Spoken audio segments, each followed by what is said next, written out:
Get recentered here. Make sure the sound is even lower. Okay, and let's just resume last flight. So I'm going to show stick and throttle with the rudder pedals. For this, obviously, but I think the VR X-Plane versus a more traditional setup like I have with track IR. Okay. Essentially, I prefer this way more, and I'm going to show you a quick flight. I'm in Nashua, so we're going to fly to, let's see what the waypoint is.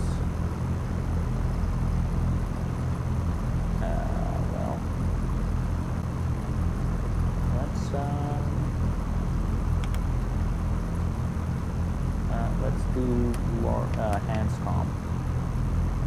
So the way you do it's very intuitive. You can just tweak the dials. Now obviously you could probably do it a little quicker with a physical board, you know, a outboard or just the keyboard or mouse. But this is the immersion that you get, and just the feel of being in the plane and having all hands on. I prefer way more. So now we're going to Hanscom Airfield. So we're going to just let go of the parking brakes there. We're going to grab onto the yoke with just a trigger click. I don't know how to do ATC in X-Plane yet. I just got it, and I haven't played flight sims in a while, but we're just going to fly here. So this is kind of during the daytime. I like to fly at dusk, but I'm not going to do this video again for the 5th millionth time. So now we're going to pull up. There we go. As you can see, it feels much more immersive to actually be in the plane. The yoke is super smooth with the Oculus controller, very responsive, not like I think one of the first VR games I played, No Man's Sky, where flying was very kind of pretty uncomfortable with, unfortunately, but I think flying in general, that game was great. But this feels way better, and I prefer, if it's sacrificing the yoke, and playing VR, I'd much rather do it this way and have access to all the panels. You can control anything. You can actually point to things and control it back here. So let's ascend to, let's see here,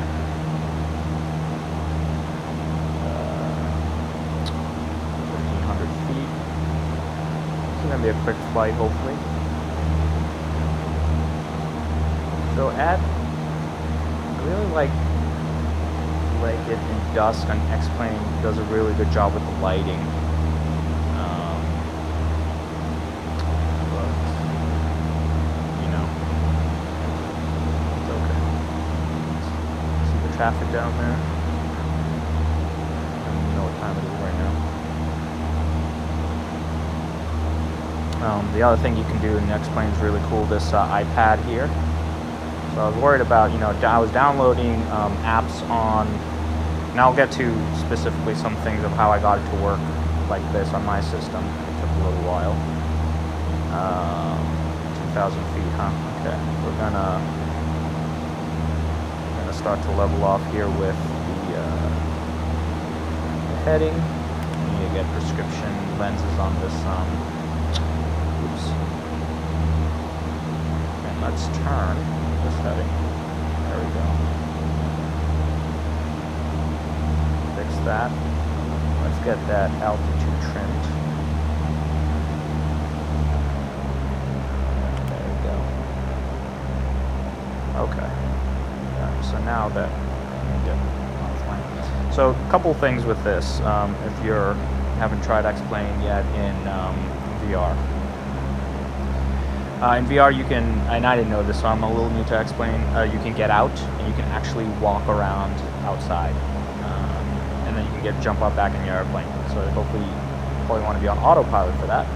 I thought that was really cool, and I can probably do that now. Just jump down. I'm literally on the street, just watching cars go by. I thought that was really cool. And then I can just get back in the airplane like that. The other thing is, did I just talk about this iPad? So the iPad, I thought was really cool because basically I was afraid that, you know, how am I going to play VR if I want to plan on my flight, and you know, I want to look at a nav map and use my phone. So with VR, you're restricted to this. I played VR like DCS Warthog, and I would use the joysticks, but obviously Warthog has so many commands that you have the HOTAS, but you still have to flick things in the cockpit, and you can use the mouse, and it kind of works okay. It's a little glitchy.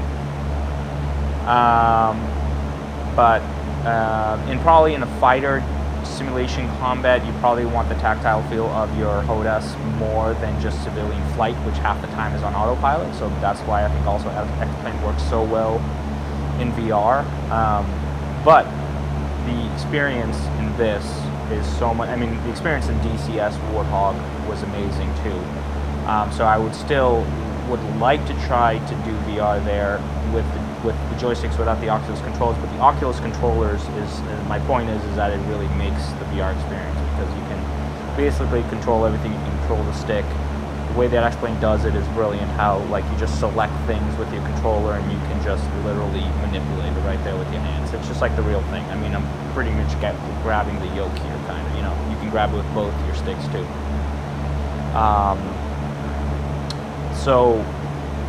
A couple things. I'm running X-Plane 11. I think a version 0.50 beta with Vulkan API with Vulkan, which runs way better. And I wasn't aware of the beta because I ran it before when I installed it, and it didn't work in VR at all. And it took me a long while to figure out that, well, there's a beta available. Let's hope they got it right with VR there. And I have an Oculus Rift S. It works really well. How far are we from here? So I'm obviously not using ATC. I'm not really probably being a good pilot right now. But I just want to show you how the VR experience feels. You can have fun with it, and if you know more about what you're doing, you can obviously fiddle with all these things. It just feels a lot better. I haven't tried the heavy planes yet, like the 747, but I'm sure those are pretty fun to be in VR. You can control the trim here. You can actually spin it up and down. Just press the trigger. X-Plane has a good menu system. You can bring up Windows 2. If you like have Air Hauler 2, it actually does work in VR. You have the windows pop up, and because Air Hauler is a game where you can kind of manage your fleet and pretend to go on these jobs and make money there, which maybe one day I'll try. But just out of the box, X-Plane beta, something like the Rift S, or if you have more money to get the Valve Index, probably looks better. I don't know. The Rift S looks amazing in my opinion, and I don't have a super high powered system by today's standards. Now I have a 1080 GTX, which is still really good, but i7 6th gen, 32 gigs of RAM, running on an SSD, my desktop here, and again, I have all the peripherals. I have every single type of sim thing you can get. Track IR, curved monitor, again, the yoke, stick, throttle, and again, I think this is the future of flight simming, at least for civilian simulations. You don't get the tactile feel, and maybe some going for their tests and stuff are going to actually do it a little bit differently. I think there's more for the fun of it and the experience of pretending you get the feeling of flying. So yeah, now we're heading to Hanscom Airfield, Massachusetts, location that I'm familiar with.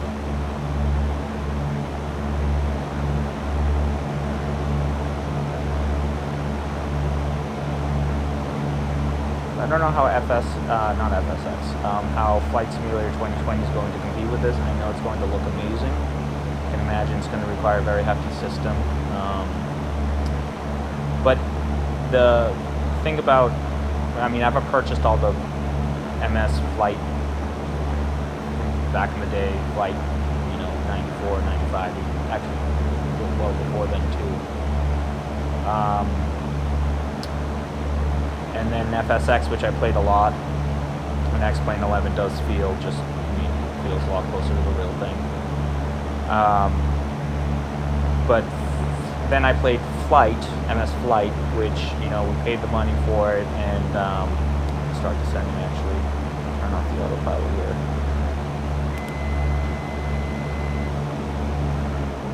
And they gave up on it. And so, I don't know, I want to think that Microsoft Flight 2020, actually a lot closer than I thought, I think, that Microsoft 2020 is going to be amazing, but X-Plane 11 does the VR controls so well that, Microsoft is really going to have to pull off the mechanics of VR and the physics that X-Plane has as well, which that's key. Now, it's going to probably have, a lot more stuff to do, certifications and all that.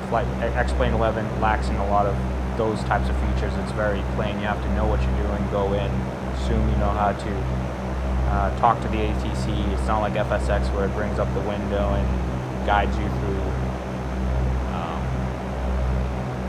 more user-friendly, basically. But at the core, X-Plane 11 is still obviously the best, and it has been for a while, and I got into it pretty late, but doing it via VR is really cool. So, we're getting close here to Lawrence. And let me see if I'm actually even approaching this. I guess I can go in that way.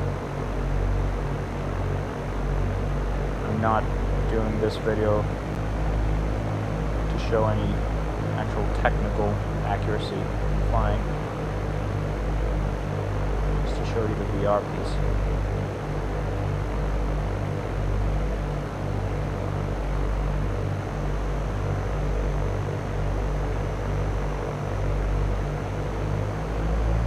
So as you can see, the throttle and the yoke, very natural. So the throttle, you do have to hold down the trigger to grab it. With the yoke, you can actually let go of the trigger, and until you press the trigger again, it won't let go of it. So you have to kind of remember that you're grabbing onto it with your stick. But it actually does feel very natural.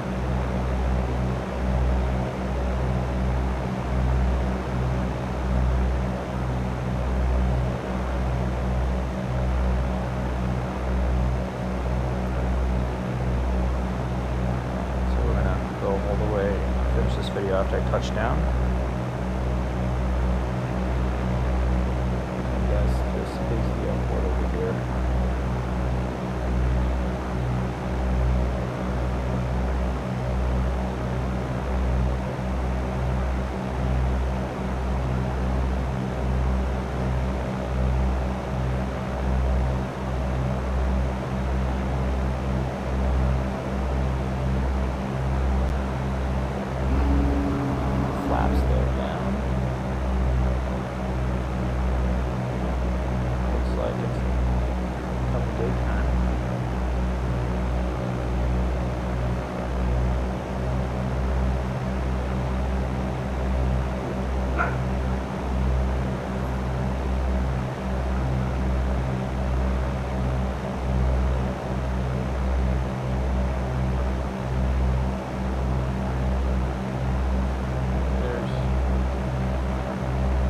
Has some weird things sometimes. The traffic is great. As you can see, there's like a car down there.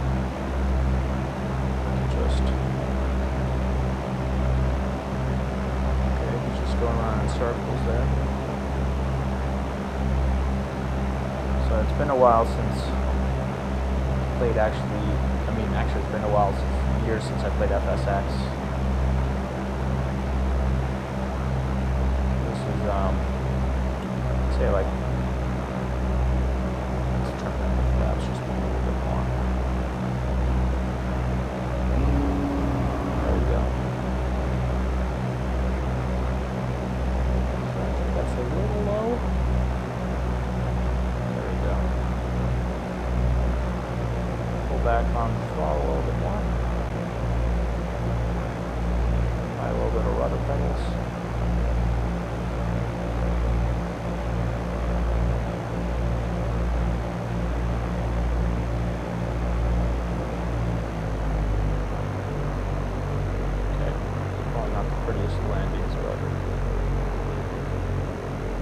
Remember, you're grabbing onto the yoke.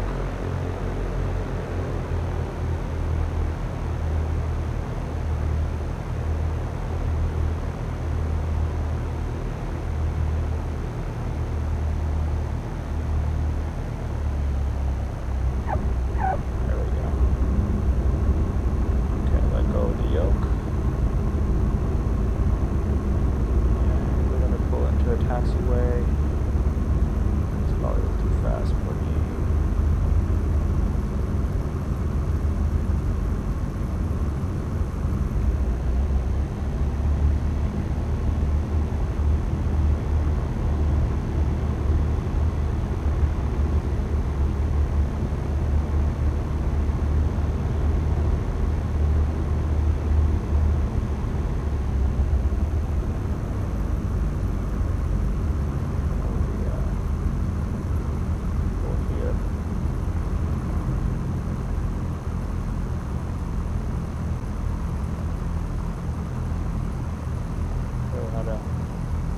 Turn off the airplane and actually walk around it.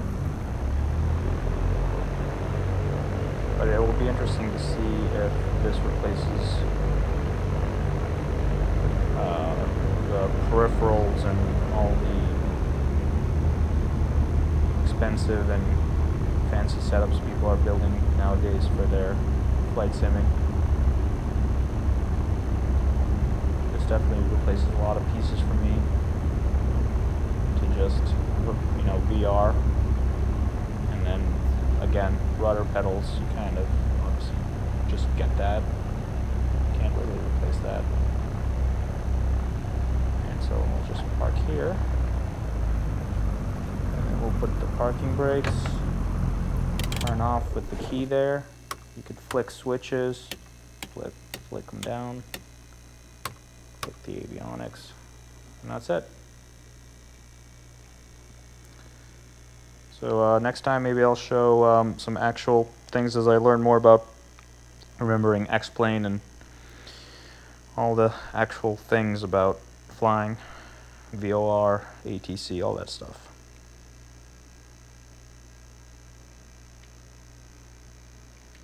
Oh, and let me, actually forgot about that. Let's show you the plane there. You can walk around.